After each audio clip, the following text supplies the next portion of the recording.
She almost walked past him. Just another man sitting on the sidewalk, holding a cardboard cup, invisible to the world. But one small decision, to offer him a cup of coffee, would change her life in a way no promotion, no paycheck, no success ever could. 'Cause sometimes, the greatest gifts don't come wrapped in money. They come wrapped in truth. In downtown Seattle, where glass buildings reflected ambition and buses never stopped moving, lived Rachel Morgan, a woman who looked like she had everything together. At 32, Rachel had a stable job in marketing, a clean apartment, and a calendar filled with meetings. But beneath the polished exterior was a quiet exhaustion she never talked about. Her life felt rushed, crowded, empty in ways success couldn't fill. Every morning she followed the same routine. Coffee, commute, deadlines, never stopping long enough to breathe. At the corner of Pine Street and Fifth Avenue, sat a man most people avoided looking at. His clothes were worn but clean. His beard untrimmed but not wild. His eyes sharp, thoughtful, tired. A cardboard sign rested beside him. It didn't ask for money. It read, "Just trying to make it through today." His name was Daniel Carter. Once he had been someone else entirely. People walked past Daniel every day. Some pretended not to see him. Others glanced quickly, then looked away. Rachel had passed him dozens of times. She told herself the same thing everyone did. "I'm already late. I can't help everyone.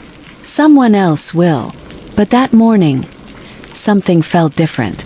Rachel stopped at the coffee shop across the street. As the barista called her name, she glanced through the window. Daniel was still there, still sitting, still waiting, still unseen. Her hand tightened around the warm cup. And for the first time in months, she paused. Rachel walked back outside. Her heels clicked against the pavement as she crossed the street. Daniel looked up, surprised, cautious, used to disappointment. "Hi," she said softly. "I got an extra coffee. Would you like it?" He hesitated, then nodded. "Thank you," he said. "Truly." She handed him the cup, and just like that, she changed both of their days. Rachel expected that to be the end of it. But Daniel spoke again. "Most people don't stop," he said gently. She shrugged. "I almost didn't." They shared a small smile. She glanced at her watch, already late, but didn't move. "What's your name?" she asked. "Daniel," he replied. "Yours?" Rachel felt a human. Daniel didn't unload his story all at once. He spoke calmly, carefully. He had once been a high school history teacher, a husband, father. Then came a medical emergency. His wife's illness, medical bills, time off work. After she passed, grief swallowed him whole. One missed payment became many. One lost job became homelessness. Not overnight, but step by step. Rachel listened, stunned.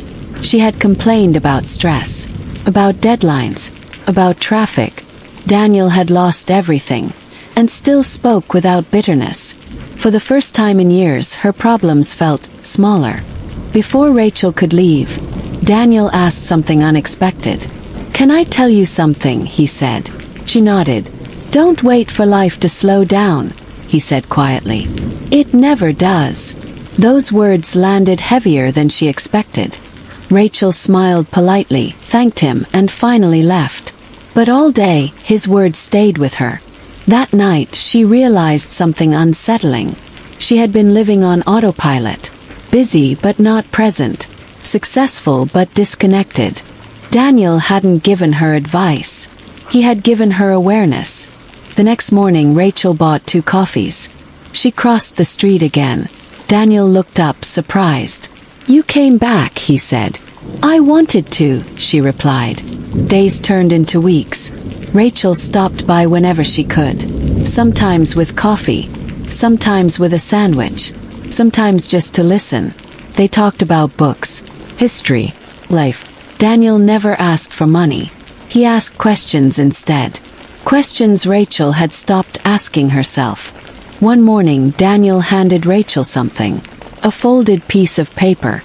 "I wrote this for you," he said. Inside were words, Not fancy, not perfect, but honest. Reminder to slow down, to notice people, to choose kindness without calculation.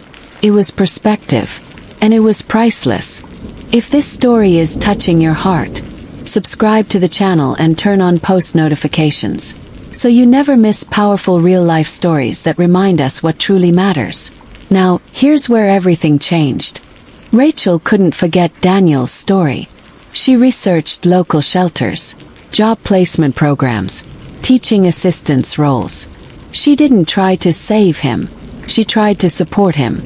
With help from a non-profit, Daniel secured temporary housing, then part-time work tutoring students.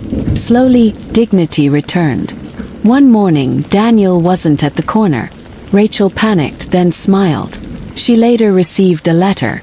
"I'm starting again," he wrote, "because someone reminded me I was still worth something." Rachel changed too. She volunteered.